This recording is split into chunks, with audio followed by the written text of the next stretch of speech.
Le commentaire du livre de la Rahmaniya, 5e partie, chapitre 4, suite, 3 classes de maîtres spirituels. L'auteur de la glose du Phosos dit « Les maîtres spirituels se divisent en 3 classes. Ceux de la première classe voient l'unité dans la multiplicité. Ceux de la deuxième classe disent le contraire.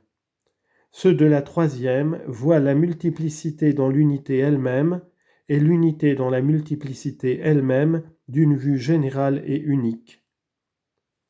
Par la raison que l'unité absolue admet les contraires et les semblables, et parce qu'elle embrasse toutes choses et les contient toutes, car elle les renferme et n'est pas renfermée par elles. On demanda à Abu Saïd al-Kharraz « Par quoi connais-tu Dieu ?» Il répondit « Par les réunions des contraires qui se trouvent en lui. » Ne vois-tu pas que Dieu a défini sa nature unique en disant qu'elle réunit la qualité de premier et de dernier, d'intérieur et d'extérieur, nature unique, laquelle peut réunir en elle des choses contraires et qui s'exclut selon la parole d'Allah, il est le premier et le dernier, l'apparent et le caché. Il a fait que sa nature unique est de telle sorte qu'elle admet une relation sans dépendre de rien.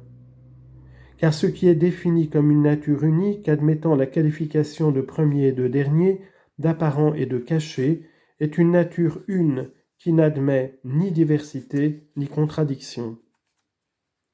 Elle reçoit des qualifications opposées les unes aux autres et des noms distincts qui se ressemblent et paraissent exprimer la même chose.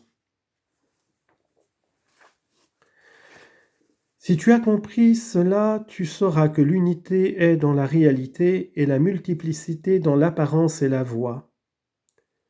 Le glossateur du Phosos dit « Si l'essence unique se manifeste sous des aspects nombreux, variés et distincts, opposés et concordants, et sous des apparences nombreuses, opposées et contraires, il est hors de doute qu'il n'y a pas de divergence entre la réalité et l'essence, mais que cette divergence réside dans les apparences particulières et dans les conceptions du raisonnement.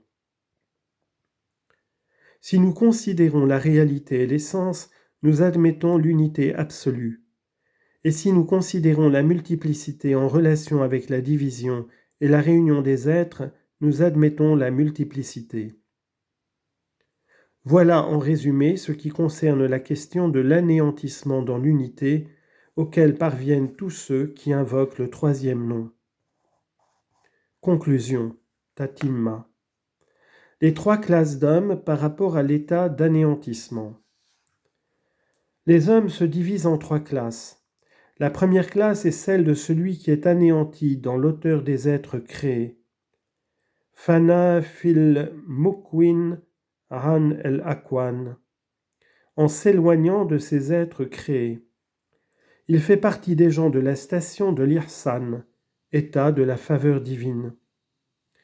Sur cet état, l'imam Ibn Ata'Allah a dit « Celui qui connaît la vérité est étranger à toute chose, et celui qui aime la vérité ne lui préfère rien. » À ce sujet, on a dit « J'ai connu Dieu, et je ne vois rien en dehors de lui, de sorte que toute autre chose est pour nous une chose interdite. » On a dit également « Les contemplatifs sont anéantis en Dieu et ne voient plus rien en dehors du Dieu très haut, très grand. » La deuxième classe est celle de ceux qui sont le contraire des précédents. Des créatures les empêchent de voir le Créateur. Celui qui en fait partie est anéanti par les créatures et plongé dans la mer de l'erreur et de l'insouciance. Celui qui est anéanti en elle est un homme préoccupé par les effets de ce qu'il voit, et celui qui est anéanti dans les créatures, fiha, est un homme aveuglé qui ne connaît pas la vérité et ne s'en soucie pas. La troisième classe est celle dont fait partie celui qui voit la vérité avant elle, ou après elle, ou en elle, ou auprès d'elle. C'est un homme spécifiquement parfait. Nous avons assez parlé sur ce sujet, que Dieu soit notre secours et notre direction.